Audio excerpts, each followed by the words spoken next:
Hindi ko ho napansin yung iba. Eto, hindi ko na nakunan. Gumulang na. Papait po kung tawagin sa amin to. Saikan naman sa ibang lugar o mahiguso. Masarap po itong ipang ulam. At meron pa dito mga ilang maliliit. Pwede naman talbusan.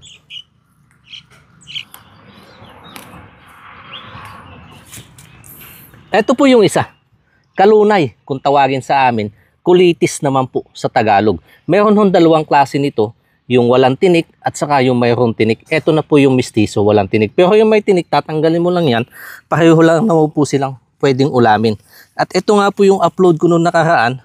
May mga kanahin tayo nakapanood.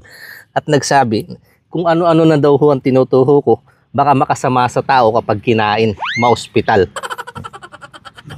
Sa amin po mga laking bukid, pangkaraniwan lang po itong kinakain. Kung nakakasama man po, sana hindi nyo na ho ako napapanood ngayon. Kakaunti yung nakuha kong saikan, kaya dadagdagan ko lang po nito. Mabilisang pang ulam.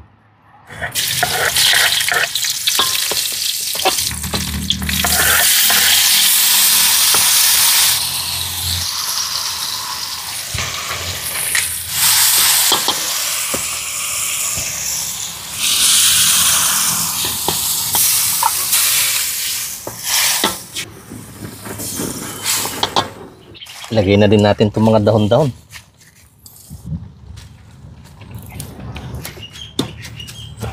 Lagyan ko lang po dahon ng sibuyas. Ayos na agad, may pang-ulam na.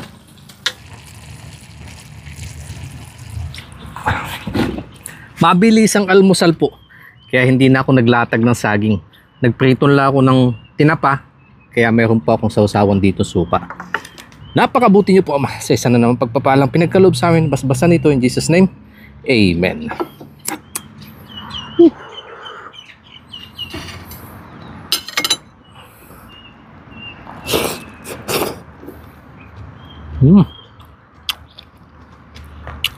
Pangalasa ho.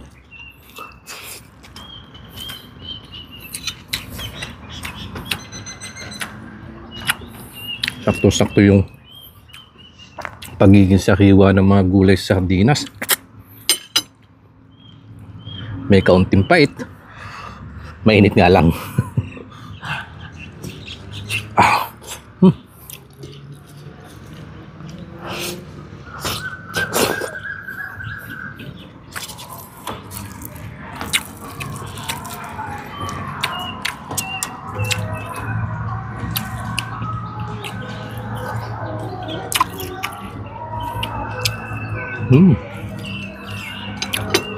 Sarap.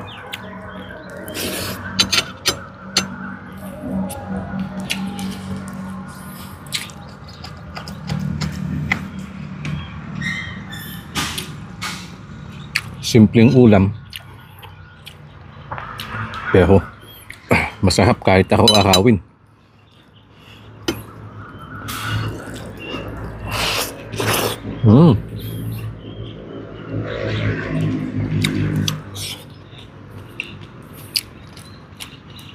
Nakatipid pa ho ng ulam. Kasi sardinas lang yung binili ko dyan. Ito naman tinapa.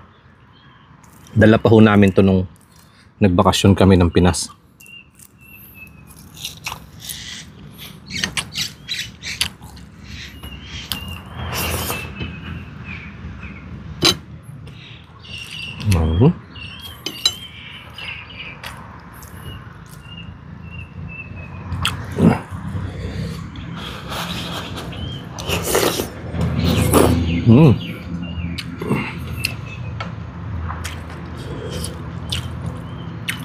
Saan yung mga makigusto no?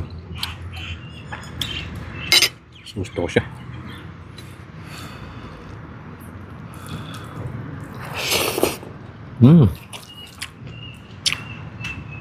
Anong sarap.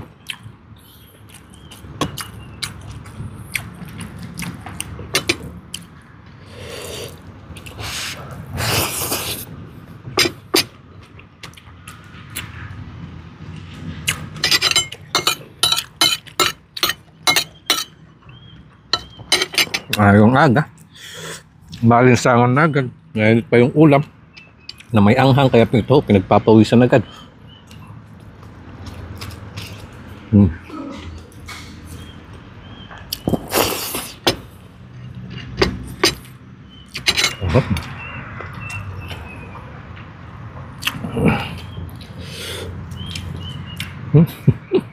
Naubos na agad yung Saikan.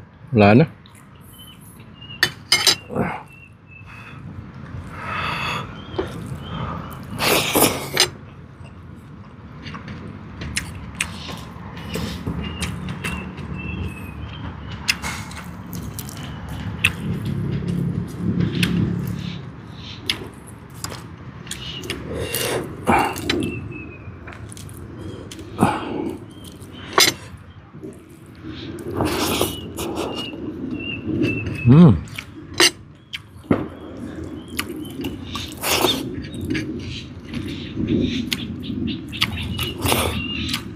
Hindi masal, mayang.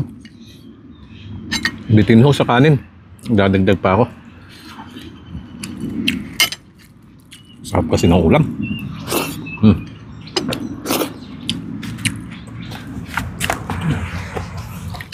Isang round pa ho.